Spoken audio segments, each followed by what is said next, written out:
descriptive statistics and inferential statistics, what is descriptive statistics or inferential statistics, how are they differ, and what are those parts under descriptive statistics and inferential statistics? Gusto mo na si descriptive statistics. Kung gusto mo yung karamihan ng inferential statistics, and what are those formulas or statistics under descriptive statistics? Kung saan to? Anyone? You could recall the three types or three categories under descriptive statistics. Natin ito nung i-discuss na. Tulura kung i-discuss na. What are those? That often or sometimes we need to use in order to interpret our data.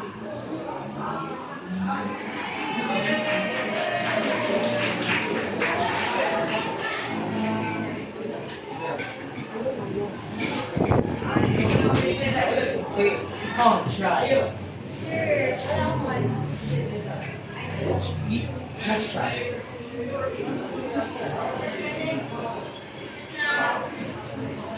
Sige.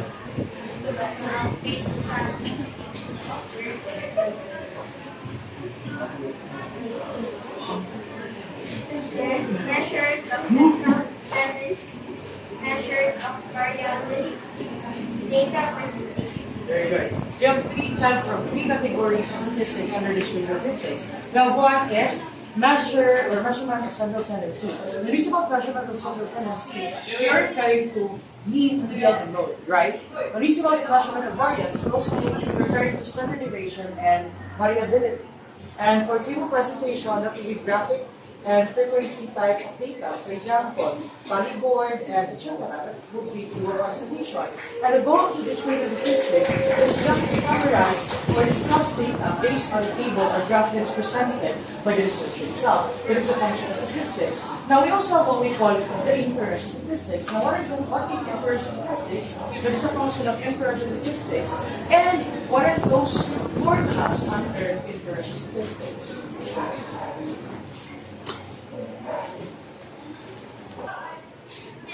Iman.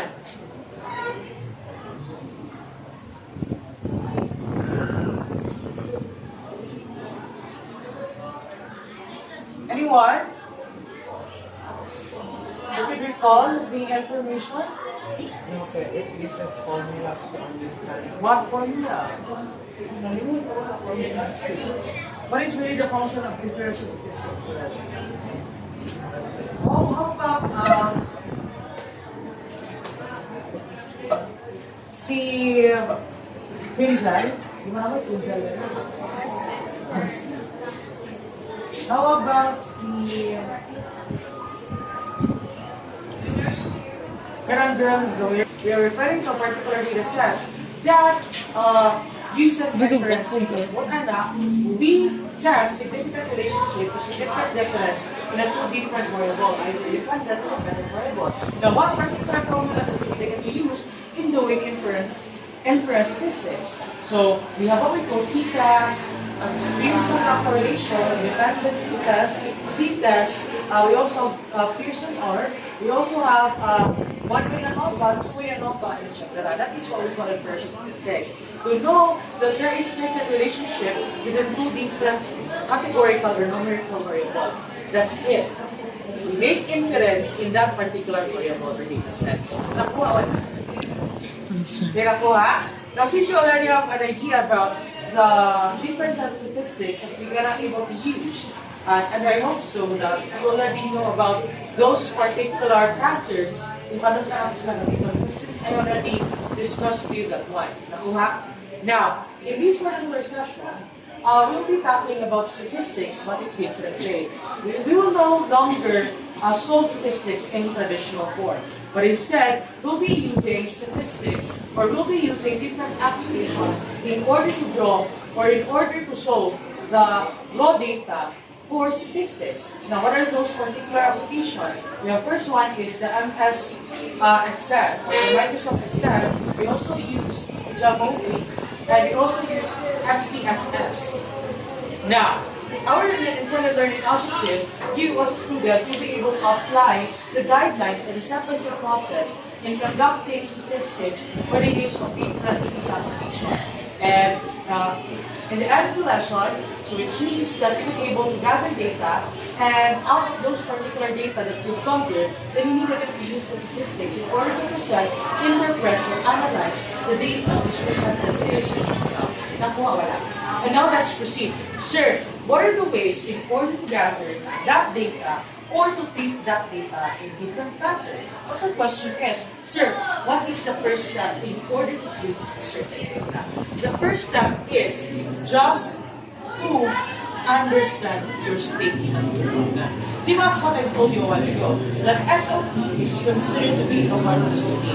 Without a statement or problem, you cannot able to undergo treatment of data or anywhere else. So, masabot anak, without understanding your SOP, you cannot able to undergo the treatment of data.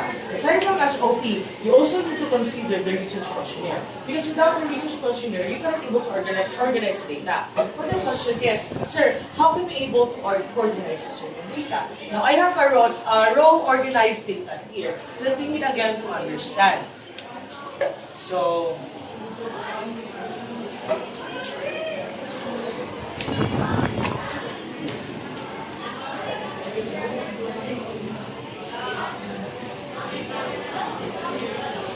here, this is an example of organizing specific data based on your research questionnaire and then the SOP. Now, I'll give you an example of SOP that was being conducted by my student, Patalinog Micaela. This is an example of their results or table, organization of the table. Now, here, the SOP consists with 5 SOP. So, number 1 nila nga SOP is type of user integration.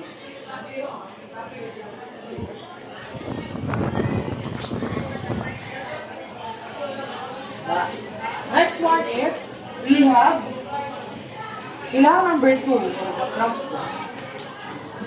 is level of distraction. Okay. Number 3, number 2.1, 2.2. Ato lang i-imagine.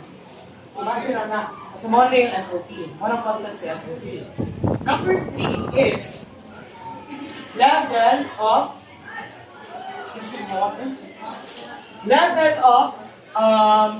what we call retention. And then number 4 is there a significant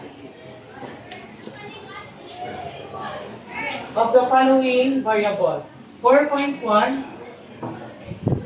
level of distraction and level of retention. Pasabot ana, if na-distract ba ka, dapat ma-retain na information. Wala. Now, next. Na. 4.2 is there a significant difference between the type of music integration and the level of this disruption? Pasabot ana, if ilang gipili is rock, pasabot ana, naabay difference nga basta asira compare si pop nga mo distract sila. Muna sila difference. Ako wala. So muna yung SOP. Now, ang 5 niya is based on the 5 days of action for the proposed na. So, muna ni. Now, sir, the first thing that we need to do is to determine the measurement used in these particular cases. Now, in number 1, what is the type of data that we need again to use for number 1? Before tas the type of data, unsa man ang dapat na instrument atong ingatagan? Very good. Check this. Next, for 2 and 3, unsa man? Level man, very good. We are referring to levels, which means the instrument we need to use this one is Likert scale. That will be 4-point Likert scale. Now, after examining the instrument, then we need again to consider what data or what measurement we use when we treat this particular data. Sa checklist, kung saan man siya? Continuous numerical, continuous or discrete. That would be discrete under what data? Ordinal, nominal? Nominal, ordinal? Oy, very good, that is nominal. And here, for Likert scale, that would be discrete also, and that is Ordinal. ordinal. Very good. Take note. We have nominal and ordinal data. Now, what particular statistics, if we are referring to nominal and ordinal data, that is not equally distribution, that therefore, our statistics there is Spearman-Rank correlation. Di ba, no? Okay, now, but before undergoing the Spearman-Rank correlation, let's first consider the possibilities if your checklist or nominal data become ordinal data. Sir, walang kasabot, sir. Ano ang nominal, mahimo ordinal? In what terms? Sometimes kasi guys, so nominal data becomes ordinal data. It depends on the condition of your SOP. What if my SOP is not type of music, but instead, duration in using music? Di ba usual duration na referring to hours? No. And what if you have itong checklist? What is your duration or hours in spending studying while using music? Wala ka dili. Box number 1. 1 to 2 hours. Box number 2. 3 to 4 hours. Box number 3. 5 to 6 hours. Box number 4. 6 and above. Okay. Now, atong tanaw na ako si kalahian nila ha. Checklist ka na type of music. Rock music, pop, R&B, ballad, isa pa, country, isa pa, K-pop, and specify it sound. Ano, di ba no? Now, kani, when we pick nominal, the data becomes like this. Kasi gano'n mo ang music. K-pop, napakilait, di ba? Rock, napakilait, di ba? Kanila. Okay, buong kabok check. No, now, kani, kapila ka mo gamit ng music while you study. Depende sa kanang concert ko. Mga di, I estimate, 3 to 4. Okay, paminaw. Di ba, nakita ninyo palang daan, ang check diri, ang diri gusta na dyan. Nakuha ninyo wala. Okay, now, so ang nato. Now, in-treat sa data ano, dili namin siya nominal, dili namin siya ordinal in nature, nominally. Sakto, nominal lang yun ang checklist, di ba no? Kaya naman, sila, inyong assignment mo, 1 point. Checklist number 1, 1 point. Checklist number 2, o check 0. Checklist number 3, 0. Checklist number 4, 0. 5, 0. 6, 1. So pasabot anak, 1, 0, 0, 0, 0, 1. Naku, wala. Nominal. Hindi kategory mo. Naku, ano? Okay, how about research? Now, usay na nakita ninyo sa the way pag-checklist. That is, tinawag checklist, order. Pasabot anak, di na siya nominal, that would be considered ordinal. Pasabot anak, na siya equivalent interval points. For example, 1 hour is 1 point. 2 hours, 3 to 4 hours is 2, 3, and 4. Pasabot anak, na siya 2 out of 4. And check mo siya sa 3 to 4 hours. Nakuha, wala. Now, sir, kasi may atong timailhan nga ordinal siya. Kabantay mo anak, low impact, medium impact, high impact, very high impact. Di ba nakuha? Or low, sometimes frequent, always. Nakuha wala. So, di ba, if mag-base ka sa degree, naman ang equivalent points, di ba? Parihan ako, siyon ka, sakit or dili? Kung sa sakit, 1, ordinal. Nakuha wala. So, nominal became ordinal. Nakuha wala. Sulinan na siya. But since type of music ang iyang gibutang nila, then let us stick with this particular question.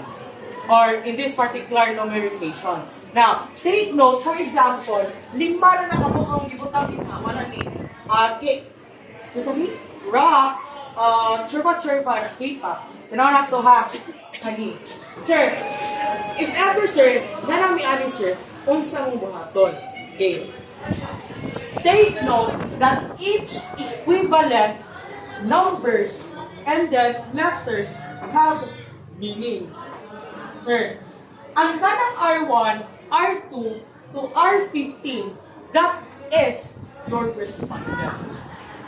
Number of respondent. For example, if your respondent is 200, automatically R200 na agad. The more respondent you have, the longer data you will read. Nakuha wala. Next, kanang A1, A2, A3, A4, A5 is symbolize the question. Masabot, mga question na siya dito sa iyong RFQ. Now, tanaw na ito ha. Si A din ha is type of music. Kung siya may answer. Bisa. Si Tonia is B. Si 2.1 niya, si 2.1 niya is B. 2.2 niya is C. Nakuha wala. Si 3.1 niya is D. And then iya 3.2 is E. Nakuha wala. Diba? Sakto naman no? Okay. So which means the answer, the longer 2.1, 2.2, 2.3, 1.1, 1.2, 1.3, the longer we have raw data. Yes. Nakuha wala. Okay. Now, take note. Sir, meron naman yung A1 to A5 kasi pasabutan na. Okay. Si A1 o si A5 nag-represent na sa iyakang checklist. Nakuha wala. For example, no, mag-try ka sa. For example, si Ikong nakatugon ang congressman. Shake, dahil. Si Ikong, siya na si respondent 1. Si Ikong na ha, respondent 1. Ihatag ko niya o tawagan ni sheet. Now, iyang gi-checkan si checklist or si box number 1. Therefore, 1 point siya sa A1. Nakuha wala. Na, di mo siya ganahan sa music sa R&B. Mautong, wala niya gi-check. 0. Dramatic. No. Na, ganahan ko siya sa pop. So, si A3, check. 1 point. Na, mo siya niya gi-check ang box number 4. 0. Pag box number 5, yung gi-check. 1. No. Nominal no. Correct? Sakto? Sakto na ba? Yes, sir. Okay. Now, how about B1, sir? Anong forma na? Unsa man ni? Di ba level of distraction? Unsay instrument gamit? Likert. Di ba si Likert naman ay degree? Degree of points. Sabot ana, statement number 1, 2, 3. 4-point Likert scale. Mag-check siya asa ka din. For example, para sa akong question, guwapa ko sa ikaw mo check. Of course, guwapa check ko. 4. Totally agree. 4. Therefore, ang iyang question number 1 is 4. Nakuha wala. Wala siya. Bili, guwapa. C. Scorpio. Carpio. Sometimes agree kay kung ano siya, mahagard siya dali, ano siya, 3. So, which means, sometimes ano siya, so 3 good siya. So, 3 ang kita sa B. Nakuha wala? Yes, And sir. so on and so forth. Nakuha? Yes, sir. So, pasabot ana, each check, inyo na individual. Kung 200 na kabok, individual is nakuha wala. So, tanaw na to kung Sir, sakto sa ba. katong Di ba gibra? no? 5, Sir, sa 10, katong 15, 20, 25, 30. 5, 1, 2.1, another 5, up until 3.2. So, 35 dapat. Tanaw na to kung 35 ba. 5, 10, 15, 20, 25. 85. Nakuha rin ninyo saon. So, inyo na i-individualize ha. The more researchers you have, or the more respondent you have, the more data you need again. Nakuha wa? Okay, very good. Now, next. Sir, after that one, unsaon ako? Kung nanamin ni natin. Isa. Okay. Kung nanamin ni Ana, then let's proceed by treating your data using Microsoft. Okay, na. Since nalaman mo yung raw data, for example, mo yung raw data, i-type na ninyo, then let's begin. Kung na to, see, kung sa una na to, kung that is weighted mean. Di ba kani is percentage naman ni frequency percentage? Kani ko is weighted mean. Di ba level? Tanaw na to ang mean niya. Kaya ato siya i-section kung pila ang ma-distract or delete. Okay, now, since percentage can be mano-mano, then hindi na tayo mag-go sa percentage. Okay, listen na percentage rate, naman ako sa individualize. Sir, kung sa takuan ang weighted mean. Now, take note. After having your Excel, you need to go to File.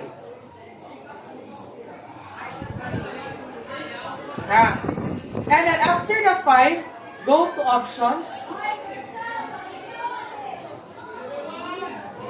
Makita na nimo siya, and then go to Add-ins. Add-ins. After add-ins, kani ato ni kwaon. Okay.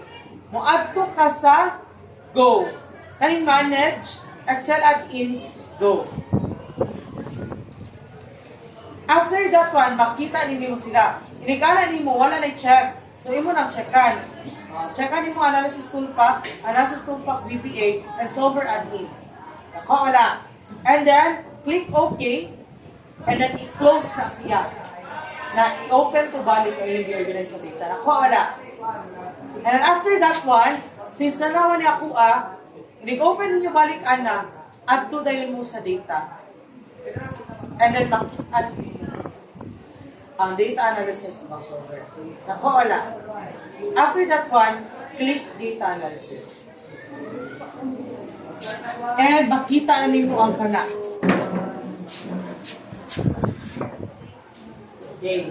Now, next. After that is click descriptive statistics. Okay. And then, select the input range. I-click niya kani, kaning may arrow, and then, select kung asa diha ang nagamit o weighted mean. So, asa man diha ang nagamit o weighted mean, asa mo start? Sa B1. So, ani, ayaw ni i-click o ayaw apila click ang R1 o ang B1. So, pasabot ana, ari ka mo click sa 4. Asa ga start. So, imo na i-drag hangtod sa kilalasan sa data. Okay, nakuha wala. And then, buhi. And then, click niya kaning down arrow. Babalik wari. Next, group by columns. Okay, select ang column din ang row. Next one is click the new workbook or new worksheet. Dali, no worksheet lang ta. And then check the summary statistics. Nakuha wala. And then click OK. And here is your statistics. Tanaw na to if sakto ba. Dapat 20 na. 5, 10, 15, o 20. Ato ha. Si B1, dara yung kuan.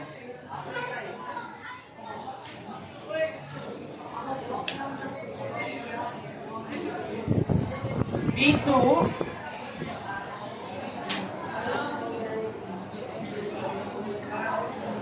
B3, C1, ano, D1,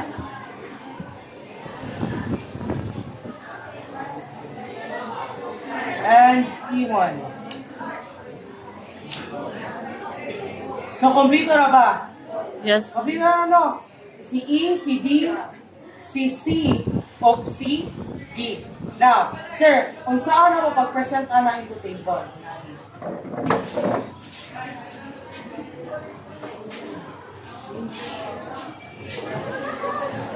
Table number 2.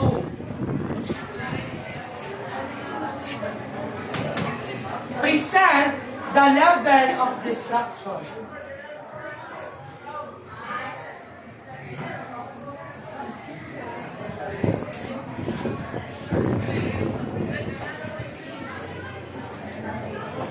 Okay, so, during the first part, APA niya ang table, pero after na ito, after na table, diri is ang statement. So, statement. Sir, also masama statement. Maong ka na yung mga questionnaire. Example, 1 to 5 man to. So, dapat statement 1 to 5 po ni. 1, 2, 3, 4, 5. Diri is mean,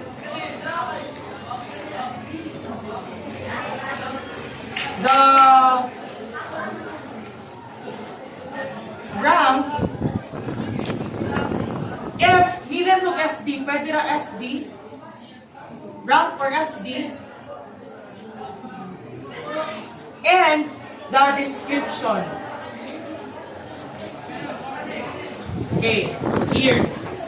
Di ba sa 2, sa level of destruction, si 2.1 o 2.2 na din mo. Pasabot ani, duha ka book table. So, hindi mo tang diha, ang iyang kuan 2.1 or pwede lang niyo, o sa 2.1, ibutang diha po si title sa 2.1. Nako, wala. Nako, ano? And then after that, 2.2, title ni 2.2 na statement na notify. So again, mag-depende ang statement based sa iyong questionnaire dito sa iyong SOP. Sa inyong RMQ. Nakawala. Okay, now, mean. Asa mo yung mean niya? That is, column number 1 represent the B1. No? So, that would be 4.0. 2 is 3.67. 3 is 3.67. 4 is 3.33. And then, next is 3.67. Okay. So, kisa may rank 1 din eh. 1. Kisa rank 2. Meron sila na 3. Descriptive. Very high. Medium high.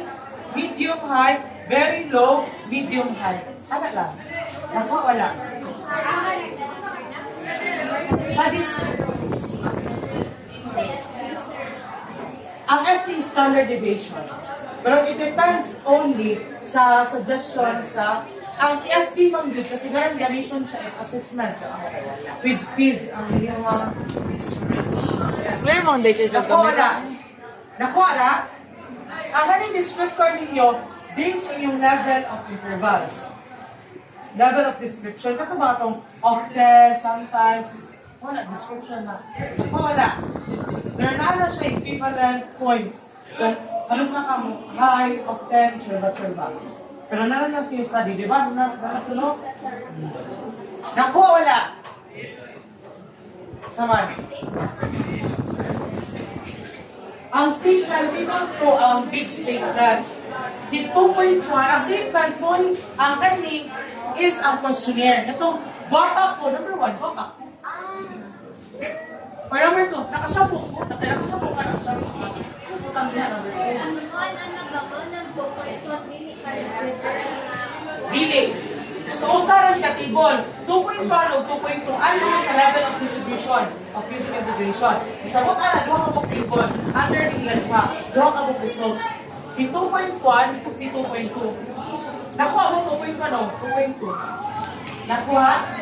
Nakuha na? Yes, Okay, sir. very good. Next, sir, how about the significant relationship? Okay. Now, for significant relationship, we'll use another calculator. That will be SPSS, or what we call, tawagan niya?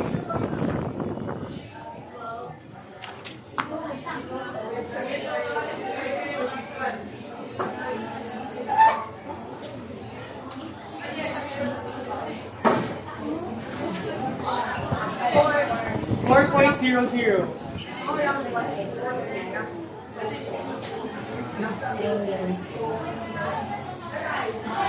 Okay, now, here.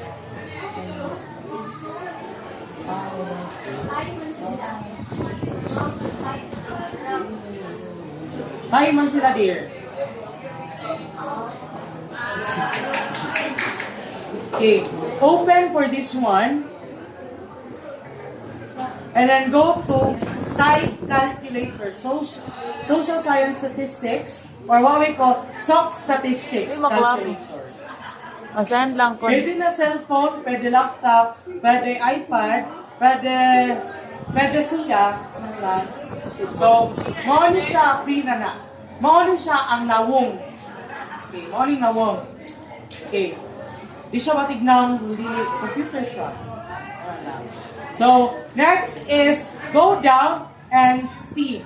Naan descriptive statistics, same lang na. Nakaputay statistical test, survey. See sa statistical test na ito click statistical test.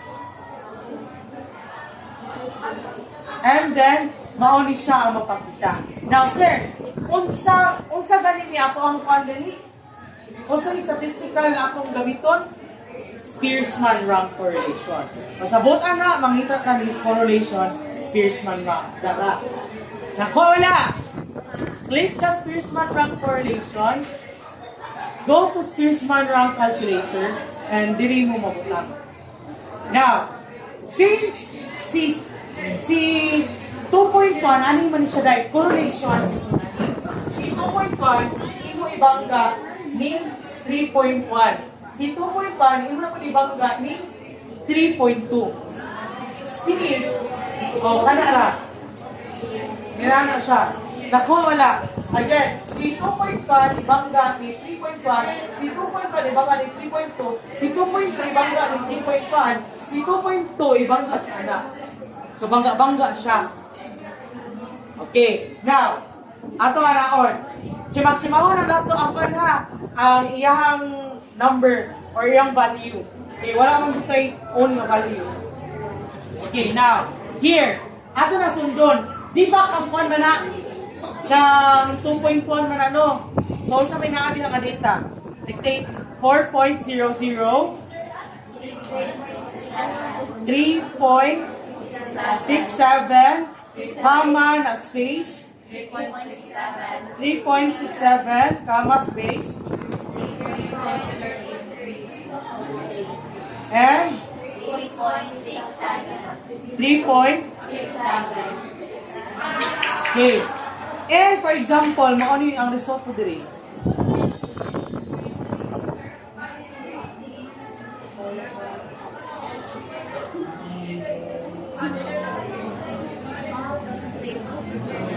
No, dili siya maklar.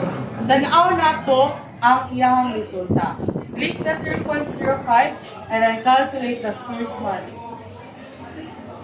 And then loading siya.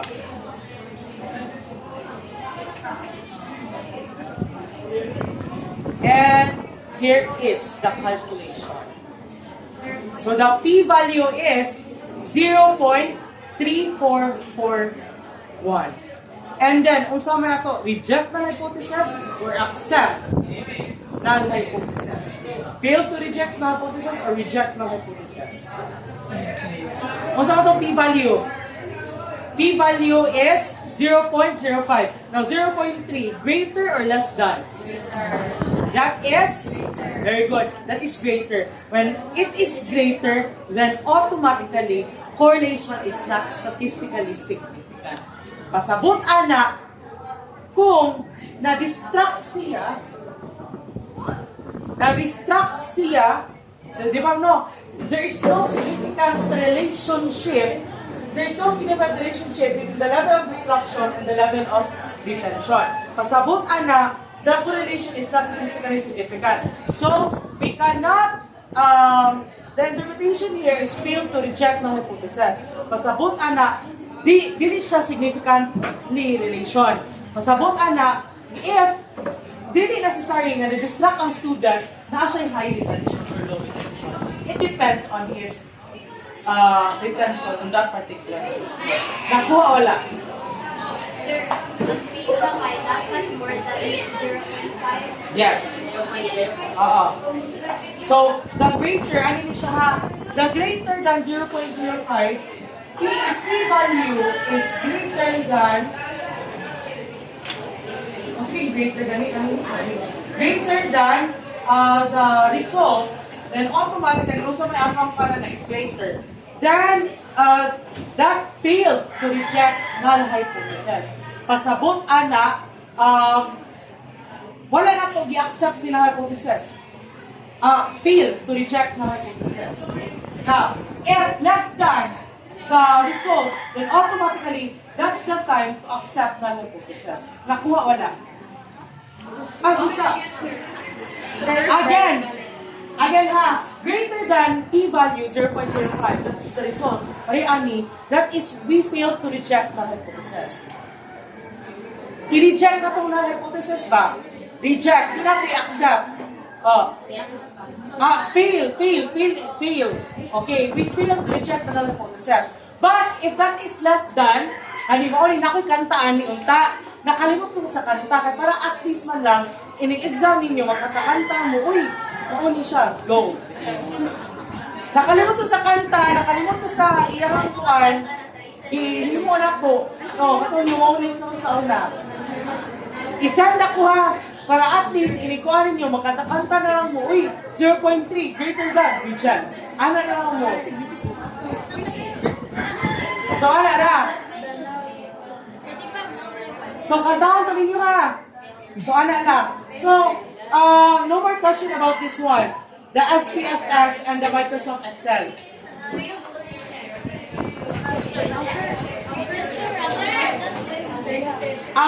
Kung fail to reject the null hypothesis, then that's the time, no. Fail to reject one. So accept null hypothesis. Reject the null. Fail to reject. Reject na word. Dili fail na hypothesis. Fail to reject man.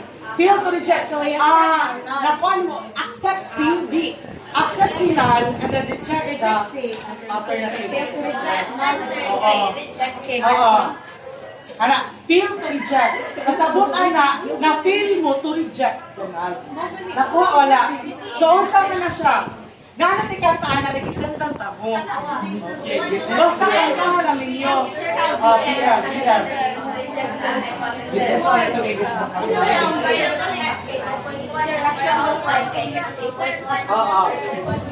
So, nakuha na sa mga pagkuhan sa SPSS. Don't worry, kailangan mo may guide, anak. Ang iyong exam lang, Jod. Na may guide,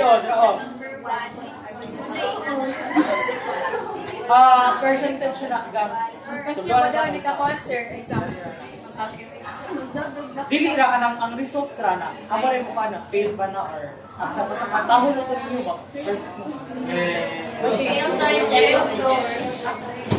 Basta ang iharang tone is row your boat, na. Ano sa mga kanya mo sir? Nakalimot lagi ko basta natudoon na akong Edison. Nabasa mang yun, mangay ko sa Brazilians. And then, everyone, di pa na ako.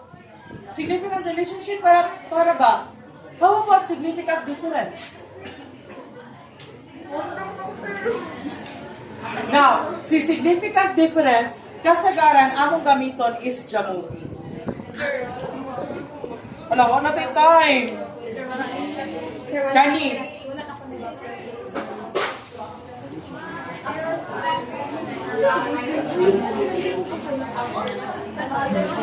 Oy, ang kanang fail to reject. So, wala ni mo pasabot ana. reject? Oo, mo gani. Fail man. To reject na that. So, pasabot ana, accept alternative. Reject the null. Pero kaya ka, reject the null hypothesis, pasabot ana, reject yun. Fail mo ang null. And then, no, i-accept mo ang null, i-reject mo ang alternative. Ano siya? What is our alternative stand? Gistand yun. Ano? Alternative Yeah. Ang puli sa null, if ma-reject si null. Okay, kaniya ang for significant difference. Kuha na lang mo, install na mo na sa your laptop and natudluan ka mo sa on in next meeting because we don't have too much time now. Jamovi. Jamovi. Tudluan ka mo sa una. Sige. No more questions, clarifications. Pwede na sa percentage ko diri. Clarifications? None so far? Questions? Now, I have question. Are we learning? Yes! Are we learning? Yes! Once again, I'm Sir Jojo Castrillas. Thank you for listening. Bye.